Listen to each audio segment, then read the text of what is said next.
Citation, Ukrainiens invincibles. Fait de la semaine avec une analyse des événements clés, nous verrons ce qui se passe réellement et à quoi s'attendre ensuite.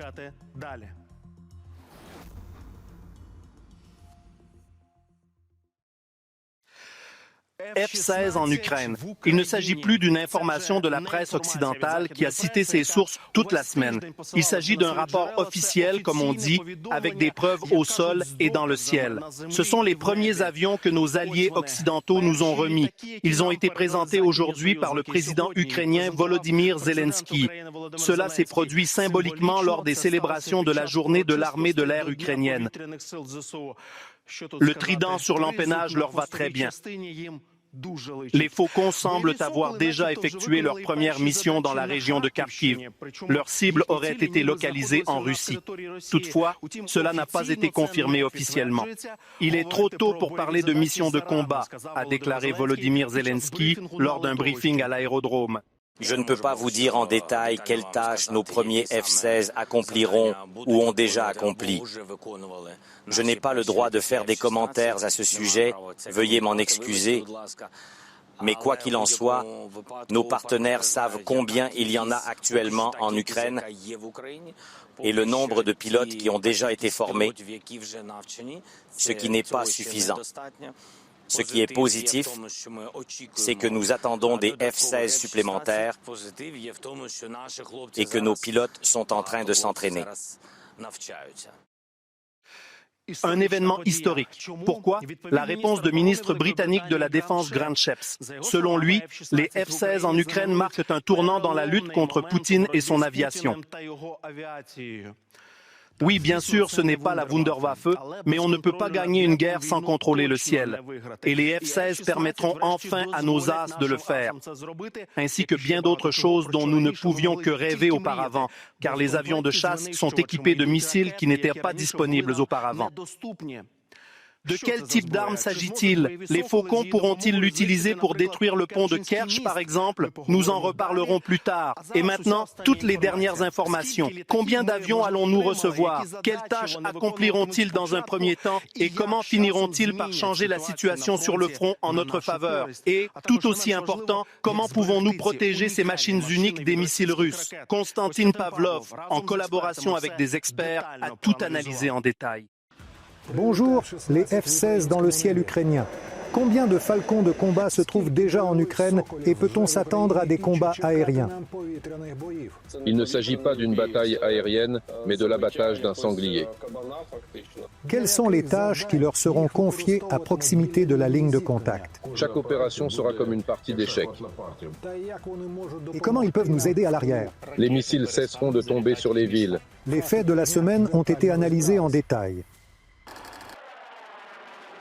Cette photo diffusée sur les réseaux sociaux montre l'un des premiers F-16 dans le ciel ukrainien au-dessus de Lviv. Selon le journal britannique The Times, 6 appareils au total ont été livrés. La première question qui se pose est de savoir pourquoi il y en a si peu, car il ne s'agit que d'une première tentative, selon l'expert en aviation Konstantin Krivola. Résolution de tous les problèmes, de tous les moments complexes, entre les différents systèmes organisationnels, entre le système aérien, entre le système de gestion des vols.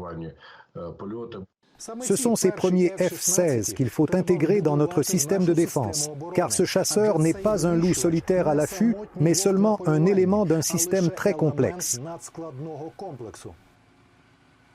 Nous ne devrions pas considérer le F-16 comme un avion capable de voler, de détruire les défenses aériennes, de bombarder tous les ennemis et de tirer un missile de plus sur Moscou. Car en réalité, nous devons comprendre qu'il s'agit d'une approche globale. Vérifier l'interaction du personnel d'ingénierie et des systèmes de communication pendant la phase chaude de la guerre n'est pas tout à fait les espoirs que les Ukrainiens avaient placés dans le F-16. Alors, quelle peut être l'utilisation au combat des avions de chasse, en particulier en tel nombre? Les médias ont déjà publié des informations sur la participation du F-16 à la défense aérienne. Ces missions sont liées à la destruction de missiles de croisière et de véhicules aériens sans pilote des mêmes Shahids. Les occupants ont récemment commencé à utiliser activement les basses altitudes pour faire voler des drones et des missiles, ce qui pose des problèmes aux localisateurs au sol. C'est le Faucon de combat F-16 qui repère une cible volant à basse altitude à l'aide de son radar et la détruit. Même avec un canon de 30 mm, nous serons en mesure de neutraliser n'importe quel drone de reconnaissance ou de frappe. Ainsi, à mon avis, les drones et les missiles cesseront de voler dans les villes. Une autre cible importante pour le F-16 est le Su-34 russe qui largue des bombes aériennes guidées sur les zones peuplées et nos positions de première ligne. Le Su-34 peut être détruit par un faucon de combat sans même le voir sur ses radars, explique l'expert militaire Oleksandr Kovalenko. Le Su-34 avec KB contre le F-16 n'est pas une bataille aérienne, c'est un abattage de sangliers. En fait, qu'est-ce que le Su-34 comparé au chasseur léger F-16? Mais toute opération de F-16 près de la ligne de front ou derrière les lignes ennemies doit être soigneusement planifiée et, là encore, de nombreuses autres composantes doivent être impliquées.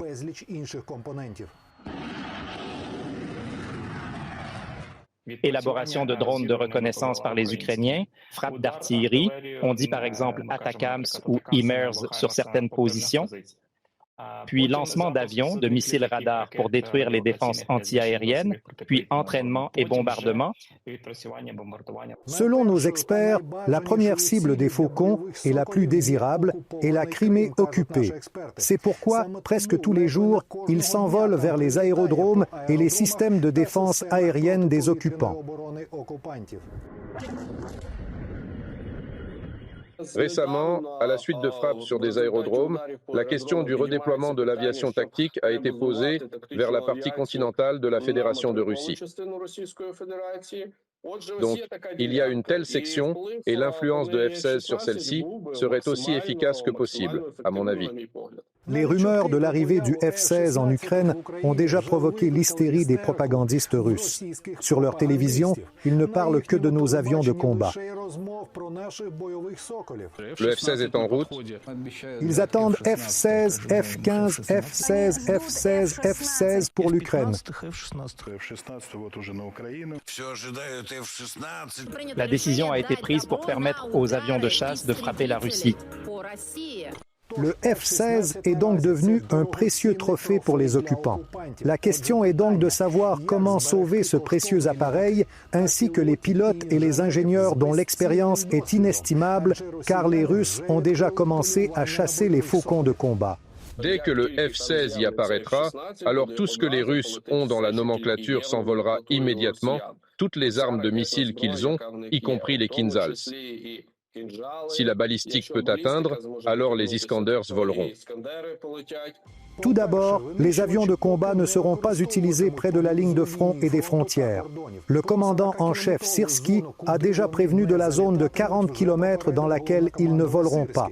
Toutefois, si nos faucons se retrouvent près de la ligne de contact, ces opérations seront clairement calculées et planifiées.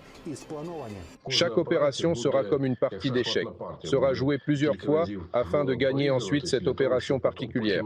Je pense que ça va être beaucoup comme ça. Les opérations spéciales sont presque au niveau de la direction principale du renseignement ou du service de sécurité de l'Ukraine. Deuxièmement, le petit nombre d'unités permet de dissimuler plus facilement les avions à l'ennemi.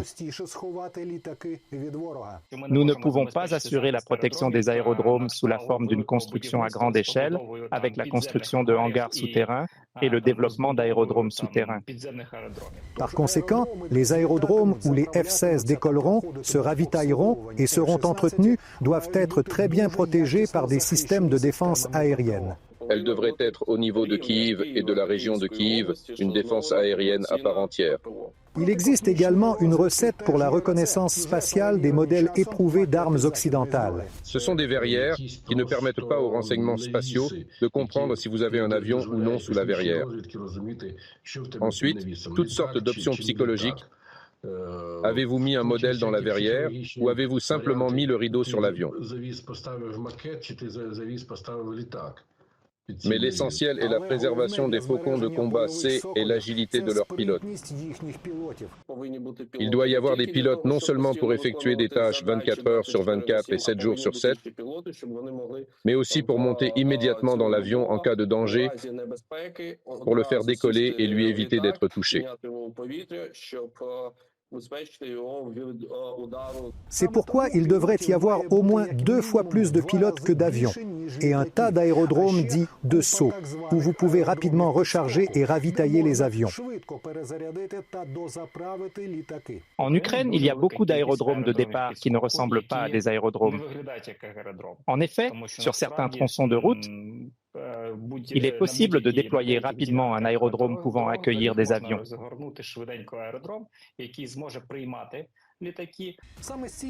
C'est avec ces 6 premiers que commence le long chemin de la transition de notre aviation vers les appareils de l'OTAN. D'ici la fin de l'année, leur nombre pourrait atteindre 20, selon nos experts. Il s'agit de la norme de l'OTAN pour un seul escadron qui aura donc beaucoup plus de missions de combat que les 6 premiers. Kostiantin Pavlov, ICTV Fakti Tijnia, les actualités réunies.